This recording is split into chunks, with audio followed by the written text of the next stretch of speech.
And take a look at the ballroom. How I destroyed $1 million company. This story takes place from 2007 to 2014.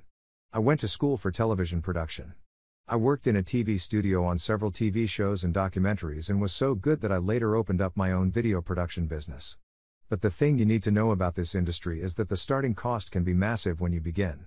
You can't do the work unless you have the equipment, so at minimum, you need to spend $25,000 on equipment before even opening your doors.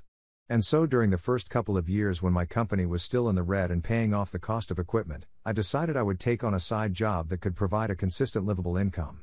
With my previous experience in TV and being an expert at several different types of equipment, it was just the edge I needed to get into a position at an upscale luxury hotel in my city. By upscale, I mean it was the luxury hotel. One of the oldest hotels in the Midwest and the fanciest, non-chain hotel in the entire state. Think the Plaza Hotel of the Midwest. Let's call them Fancy Hotel. It was 2007 and I was just starting out as their brand new audio-visual technician. As an AV tech, I literally made all events at the hotel happen. A few hours before your event, I would be the one in the ballroom setting up everything. The lights, sound system, projectors, screens, and even some stage elements. I was the difference between your event looking impressive or your event happening in a bare-bones room. If your event called for it, I would also be the one in the back of the room operating the tech table.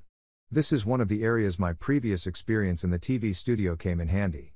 I was already used to the high-paced experience of operating a live event, so I was right in my element. After the event, I would then have to strike the room and get it ready for the next event. I was good at my job. Very good. So good in fact that within 6 months of being hired, I became their lead technician. Meaning it was my call to make sure every event was set up and ready on time. I managed a team of 3 other techs and made sure every event was ready to go. I can honestly say that I've never missed a deadline on an event, even when turnaround times in a ballroom were measured in minutes rather than hours. I learned in the TV industry that when the event starts at a scheduled time, no matter what, the show must go on. So I always figured out a way to make it happen. A little background on how the Fancy Hotel ran. I had several layers of bosses. Immediately above me, there was the director and the salesperson. The salesperson handled the months of planning, contracts, and billing of clients, and the director was the linchpin that connected all the activities of the hotel to all the activities of the AV department. Together, we were just one branch of a larger AV company that we'll call Alpha AV. Alpha AV is a nationwide company that has locations in hundreds of hotels across the country. My branch of Alpha AV worked for Fancy Hotel. Along with having the event guests at the hotel as clients, the hotel itself was also considered a client. Alpha AV was under a contract that granted us residency at the hotel. Fancy Hotel would throw all AV business our way in return for a percentage of the profit, as well as providing all hotel AV needs for a reduced cost. Hotel events could be as simple as a projector and screen for a weekly staff meeting, or could be as difficult as a huge company event for the parent company. The hotel is owned by a large corporation, we'll call them Billion Dollar Corporation or BDC for short, that owns several upscale luxury hotels all over the country, but the home office for BDC was only 3 blocks away from Fancy Hotel. So Fancy Hotel was the flagship hotel for the entire corporation. The hotel that BDC would hold all its events at. The hotel that was always under the microscope and held to the highest standards. Over the years of working side by side with BDC, I made some pretty big connections. Since I was an AV tech with a video production company, I was able to negotiate that into a very profitable situation in which I started to handle the corporation's video production work when needed in connection to a hotel event. Whenever they had a presentation to give that required more than a simple PowerPoint, I made the video. So needless to say, I became very well known among the staff at Fancy Hotel and the staff at BDC. I was also well known among the event staff and executives I worked with at the hotel. I had event planners, executives, politicians, and CEOs that remembered my name because I was that guy that made their large events happen. They trusted me. I was sometimes the only outsider present in a room where secret meetings were taking place. And I was even vetted by the Secret Service so that I was the only AV tech in the city with the security clearance to be in the same room as the president.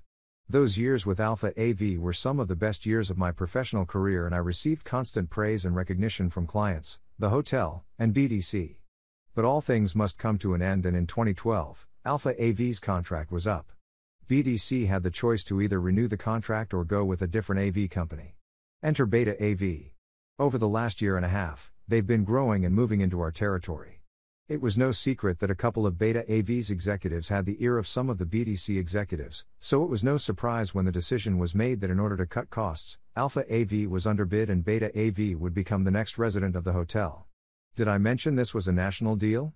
For the last 5 years, Alpha AV had been the AV company at every hotel of BDC nationwide, and now every location was switching to Beta AV. When it came to our hotel, the flagship hotel, there was a stipulation entered into the contract. I had to come with the deal. I knew the clients and the clients knew me. They trusted me. They knew the work I produced was quality and it would ease the transition considerably. So there I was, traded like an asset in a multi-million-dollar deal. On one 20-hour day in May of 2012, I moved Alpha AV out of the hotel, clocked out for the last time, and immediately clocked in with my new position as the lead AV tech for Beta AV and moved all their equipment in. Considerably less and cheaper equipment. The transition started out rocky, to say the least.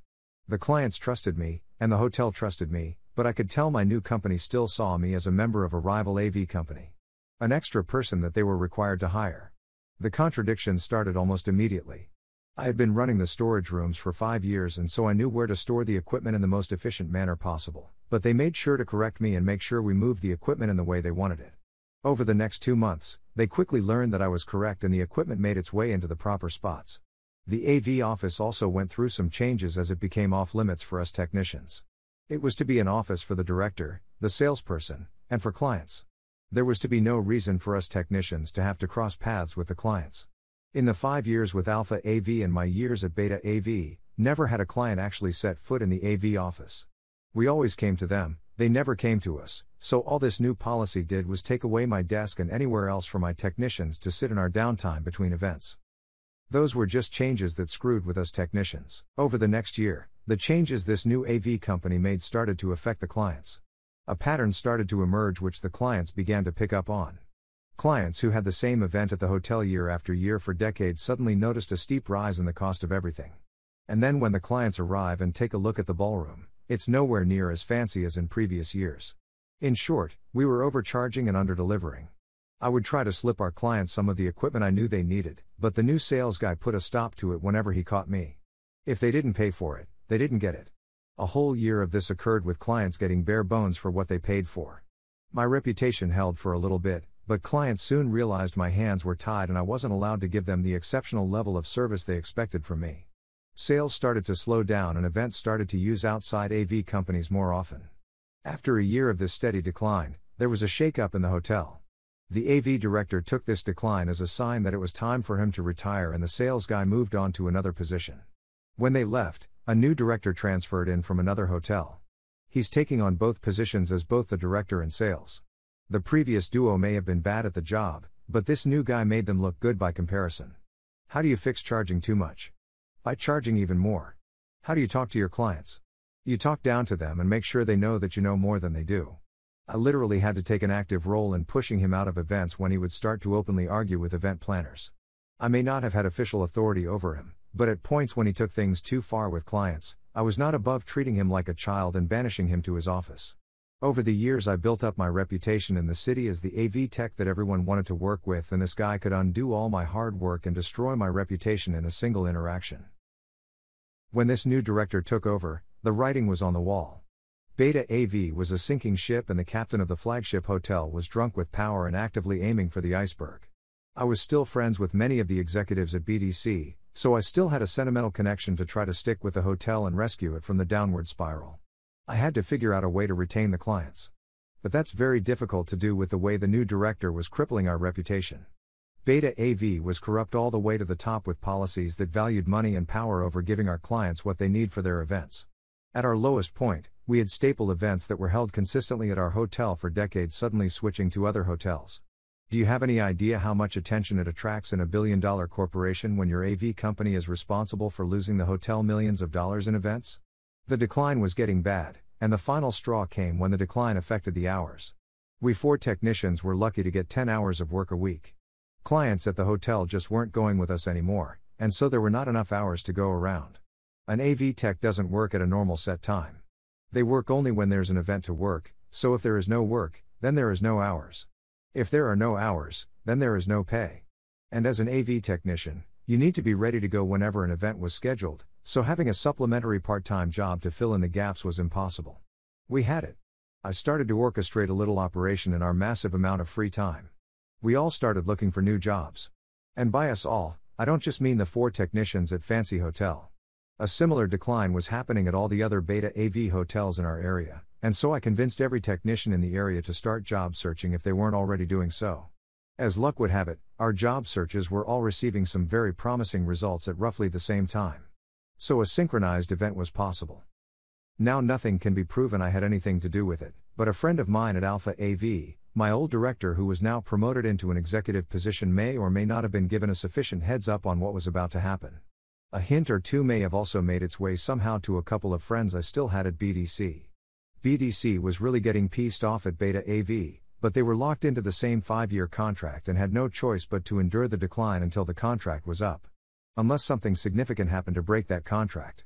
Suddenly, within the same week, every AV tech in the region put in their 2-week notice at the same time. This happened, seemingly coordinated right before a large event at Fancy Hotel for BDC. As I said before, Fancy Hotel was the flagship hotel where BDC held all their corporate events, and now the only one left to set up and run their largest event was the lone incompetent Beta AV director.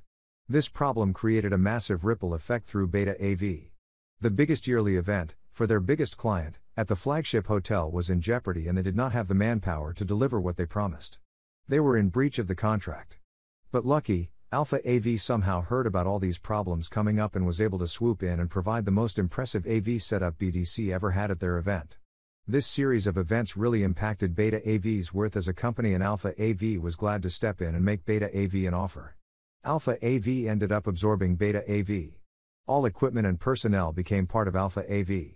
Alpha AV also absorbed the existing contract, which BDC was happy to allow them to do. Alpha AV moved back into every BDC hotel nationwide. Events returned to the hotel upon hearing this news and the reputation was restored. My plan went exactly as well as I hoped it would.